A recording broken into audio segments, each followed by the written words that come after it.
Hi everyone, we're back to talk about part 3 of musculoskeletal chapter 38. And so we're going to start with hip problems, and the first thing we're going to talk about is developmental dysplasia of the hip.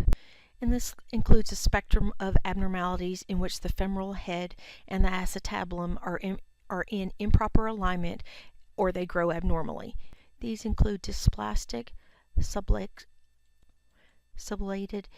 dislocatable, and dislocated hips. Dysplasia indicates that there is a shallow acetabular socket. Subluxation is an unstable hip where the head of the femur can slide in and out of the acetabulum. These can occur congenitally or they can develop in infancy. There are a couple of factors that impact developmental dysplasia of the hip. These include physiological, mechanical, and genetic factors. The physiological will include the hormonal response for mom's estrogen and relaxin that are released closer to delivery and produce a laxity of the hip joint. Mechanical factors include the compression that is noted in utero with restricted movement.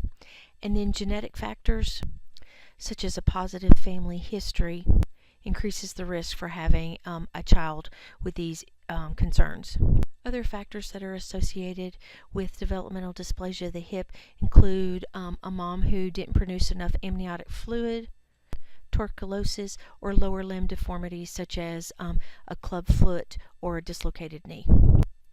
When you're doing your history, you want to assess for risk factors, and those include female family history, a high birth weight, and then presentation at birth, and any uteropostural deformities noted. On physical exam, it's important to do a thorough hip exam on all children up to the age of 2. You're going to want to perform the Barlow and the Ortolani test that we discussed earlier, the Klizik and the Galizia test in children. In older infants, you may notice limited abduction of the hip or shortening of the thigh. There can be asymmetry of the inguinal or gluteal folds, and in older children you may notice a short leg, the Trendelenburg sign, lordosis or toe walking, a waddling gait or limp. So for diagnostic studies, an ultrasound is a superior form of radiography than an X-ray is, because it's going to do a better job of evaluating the cartilage structures. Use of ultrasound prior to 4 weeks old has a higher incidence of producing a false positive, so therefore this test is used after the infant is 4 weeks old. It helps determine the relationship of the femur to the acetabulum and provides more information about the acetabular development and the stability of the hip. So the goal of management is to restore the articulation of the femur back into the acetabulum. Many little ones that have a positive screening test or abnormal hips, these often resolve without any interventions, but it's important to refer. Most neonatal hip instabilities resolve in the first 6 to 8 weeks, but it's important to offer close follow-up. If the child is known to have these hip issues and you're trying to provide treatment for subluxation or reducible dislocation, the Pavlik harness is very beneficial in the early phases. It's applied to the hips having a degree of flexion greater than 90 degrees. And it's going to limit abduction of the hip to a more neutral position.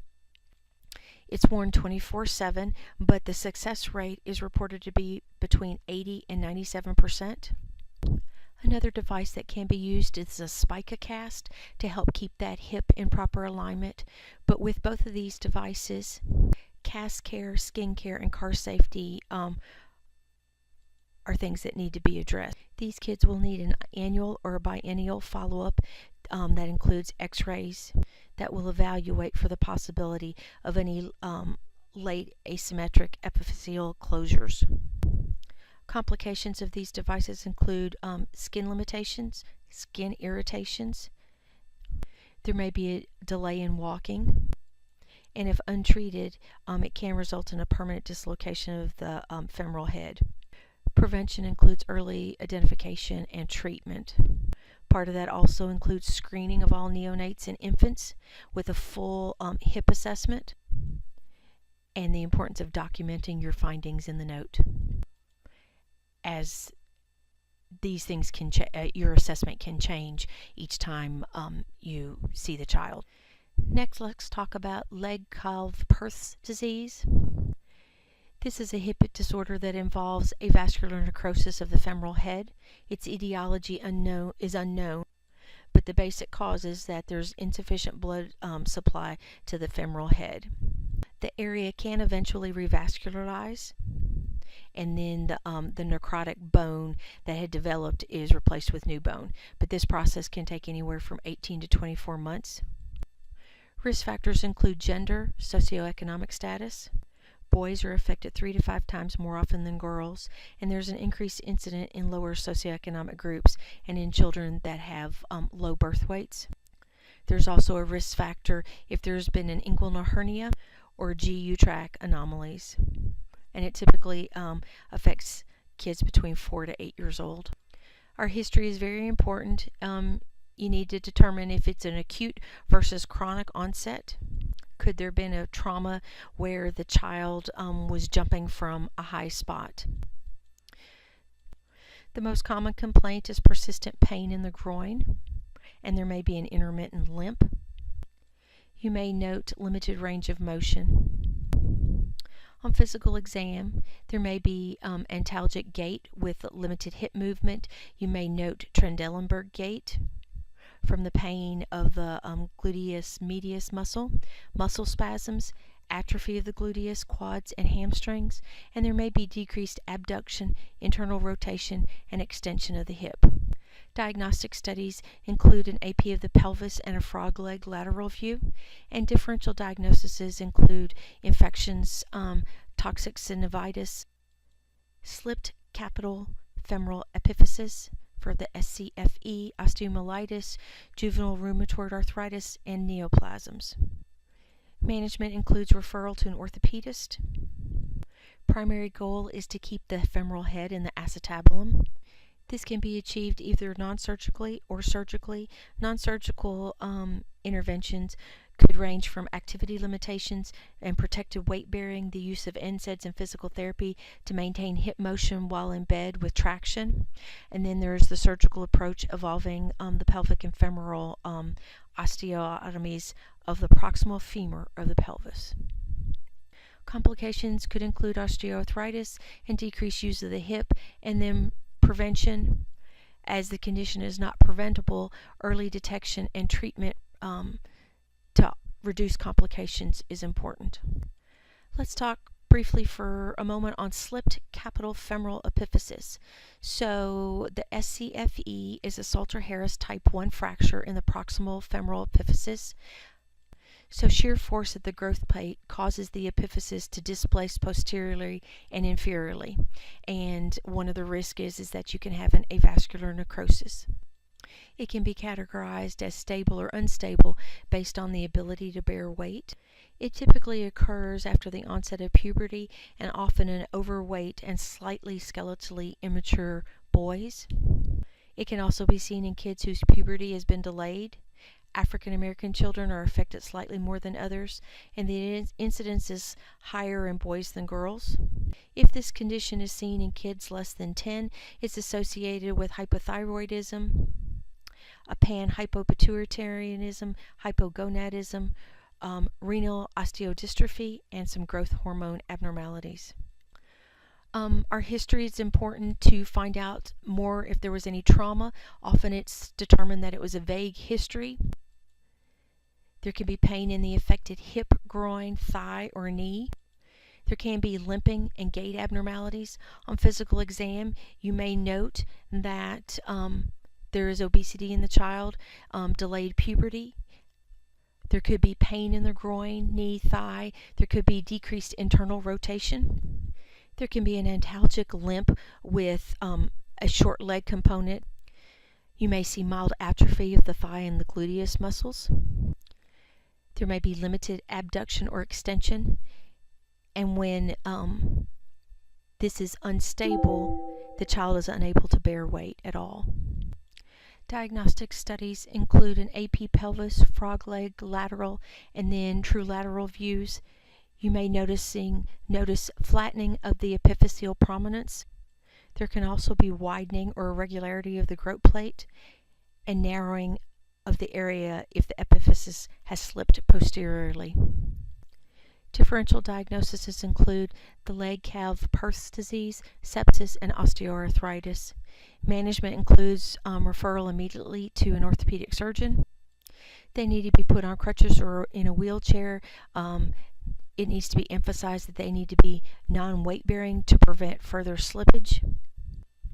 There's a high incidence of contralateral SCFE in 6 to 12 months after initial diagnosis, and your main role is to support and monitor through treatment. Complications may include avascular necrosis or chondrolysis. We know what avascular necrosis is, but chondrolysis is cartilage necrosis and represents loss of the articular cartilage. Early identification and treatment are key to prevent complications. Okay, let's talk a little bit about knee issues. And the first thing we're going to talk about is a condition known as genu varium, which is basically bowing of the legs. It can be a physiologic or developmental variation of normal conditions or a pathological condition that involves a rotational deformity. It's typically seen in children up to 3 years old, but it can be considered normal up until the age of 3. It's considered in children up to 2 years old, but it can be considered normal in kids up to 3. If the varus continues after 30 months of age, or if the degree worsens, it may represent Blount disease, which is a growth disorder of the tibia that can cause the lower leg to angle inward, resembling a bow leg. Could also be related to rickets, a tumor, neurological problems. A good family history is important because certain heritable conditions such as Marfan syndrome or vitamin D resistant rickets can predispose the child to this condition. On physical exam, you're looking for a tibial femoral angle that is greater than 15 degrees. It can be associated with an internal tibial torsion. There may be lower extremity length discrepancies, and there also can be intercondyle distance greater than 4 to 5 inches, so that's when the ankles are touching the distance space in between the knees. And so if it's greater than 4 to 5 inches, that suggests further evaluation. Diagnostic studies include X-rays. Your differential diagnosis needs to include rickets, Blount disease, infections, tumor, and an internal tibial torsion. For genu varium that is not progressing, there's no active treatment, and it usually resolves spontaneously. Corrective shoes and splinting are not necessary. It's important to reassure parents and provide information about how the condition progresses. These are also kids that it's important that you assess them every 3 to 6 months to make sure that the problem is resolving, especially in the second year of life.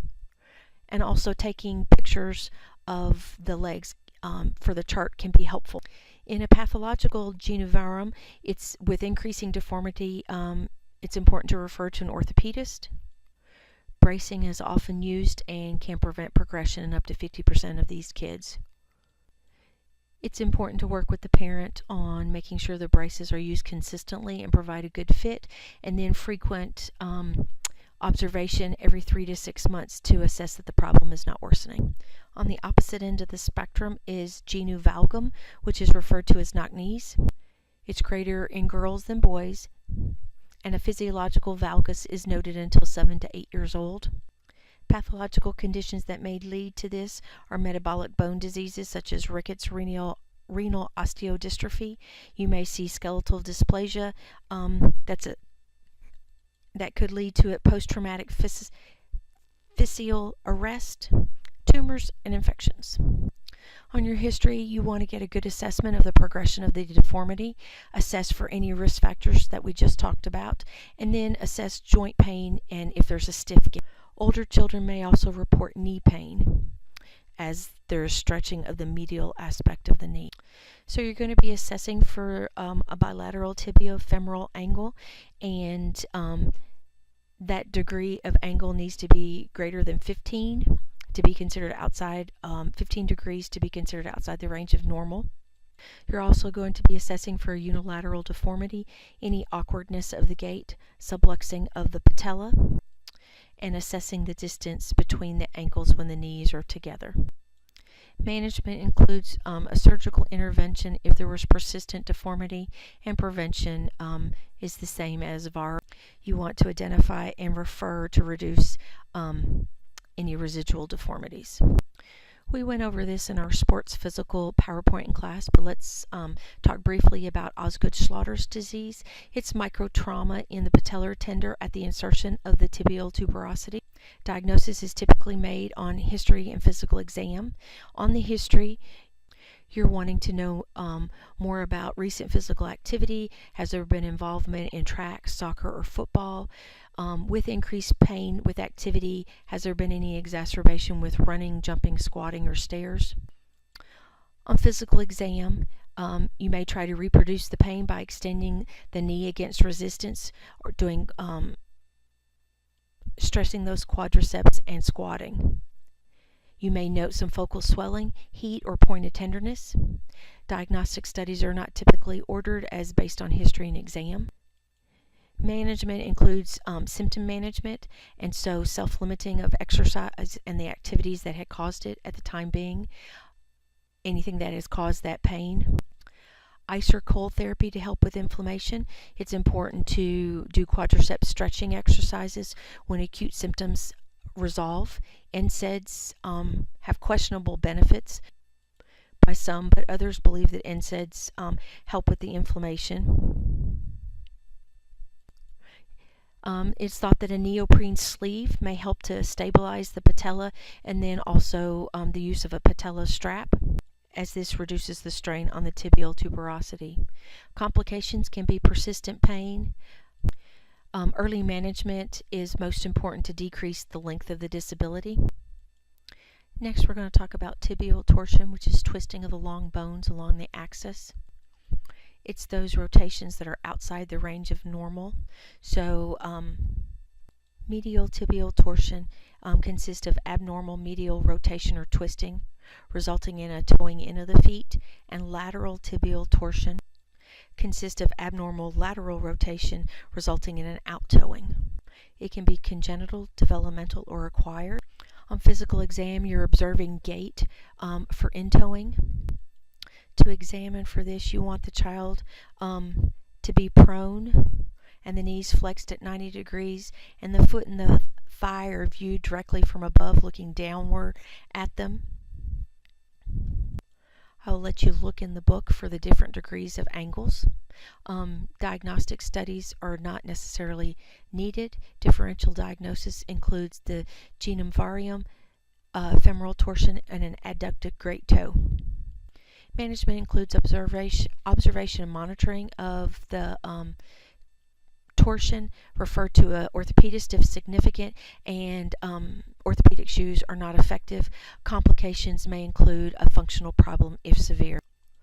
A popliteal cyst or a Baker cyst is a collection of fluid in the bursa, or it can be caused by a herniation of synovial membranes through the capsule of the knee, and they occur less frequently in children than adults.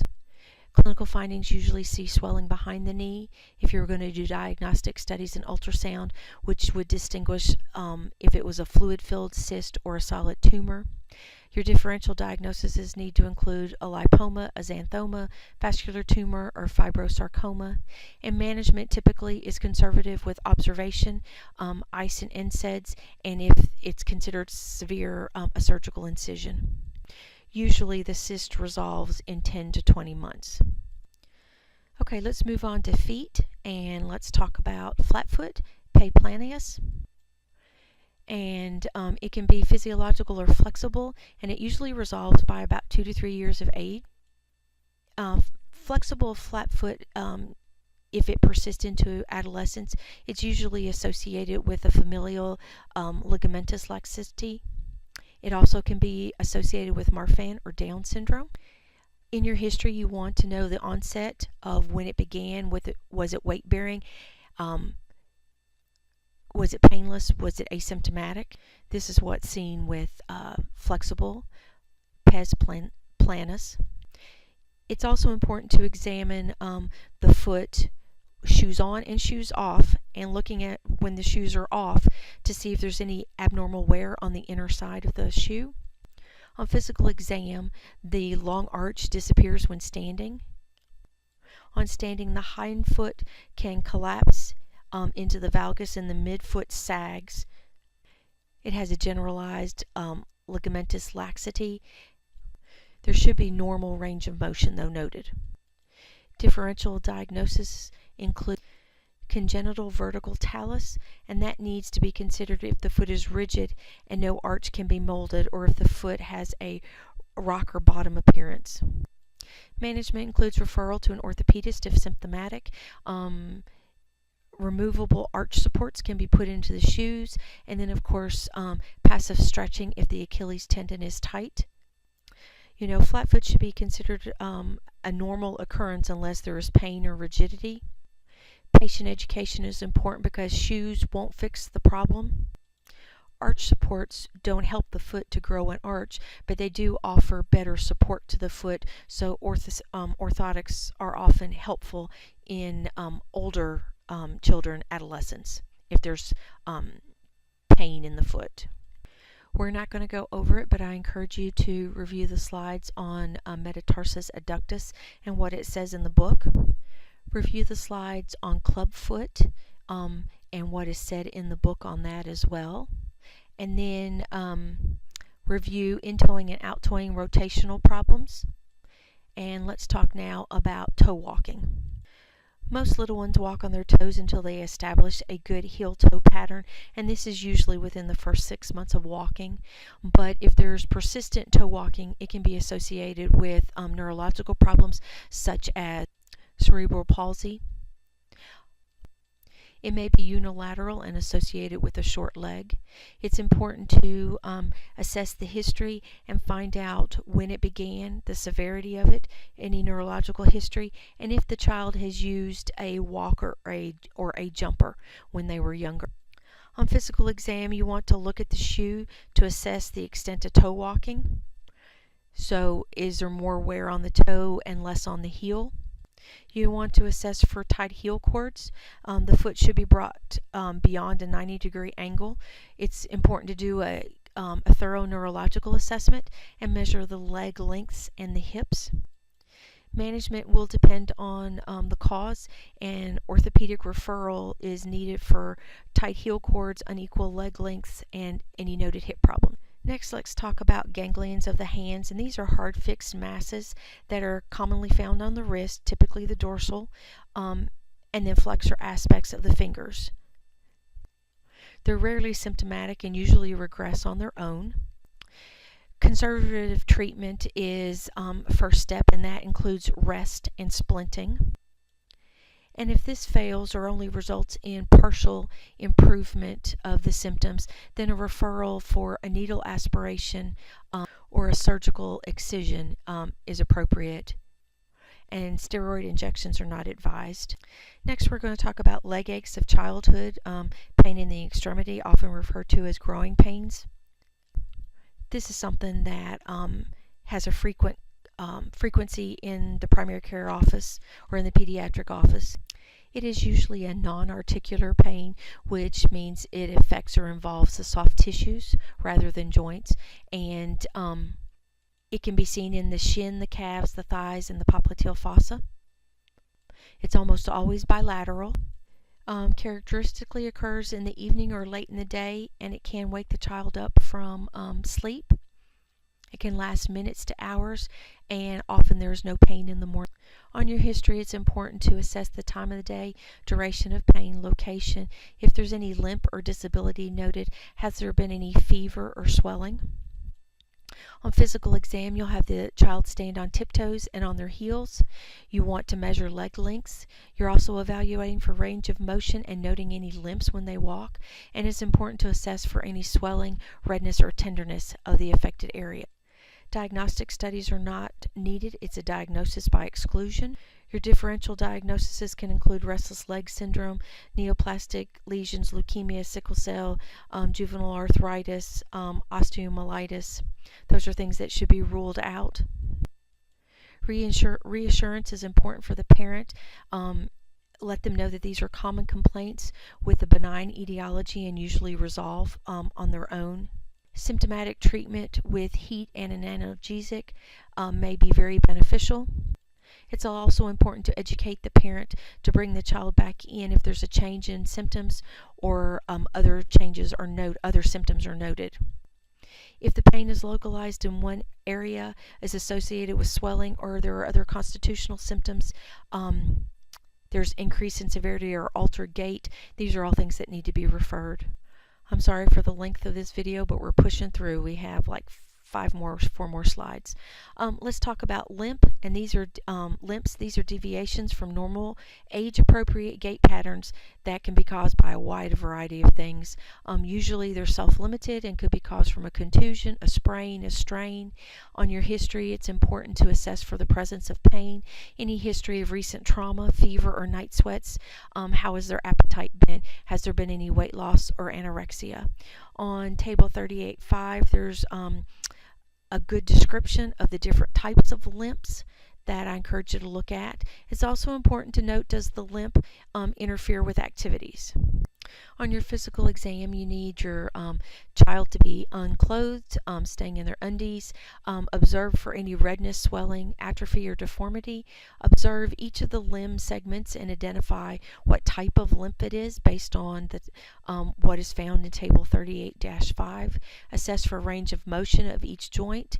It's important to do a complete neurological exam, and then also you're assessing for the Trendelenburg sign to note any hip instability. Diagnostic studies would include a CBC, a CRP, and a SED rate. Imaging studies. Differential could include several of the things that we've talked about today: fracture, DDH, LCPD, SCFE, a tumor infection, rheumatoid arthritis. Management is to refer to an orthopedist if there's a serious cause. And lastly, we're going to talk about overuse syndromes in childhood and adolescence. We know that overuse can cause microtraumatic damage to the bone, the muscles, or the tendons from repetitive stress. Several of these conditions are things that we talked about in our sports physical PowerPoint, but the Little League elbow, which is issues with the proximal humeral epiphysealis. You can see it in patellofemoral pain syndrome, shin splints, and stress fractures. On your history, you want to assess for pain after the activity. If there's pain during the activity, does it restrict performance? Is it chronic? Physical exam will be dependent on the joint or the limb that's been involved. Management will include evaluating the range of motion of the affected area and assessing for swelling, redness, and tenderness. Also, it's important to do the RICE, rest, ice, compress, possibly, or elevate, and then pain management as needed. NSAIDs will help with anti-inflammatory processes.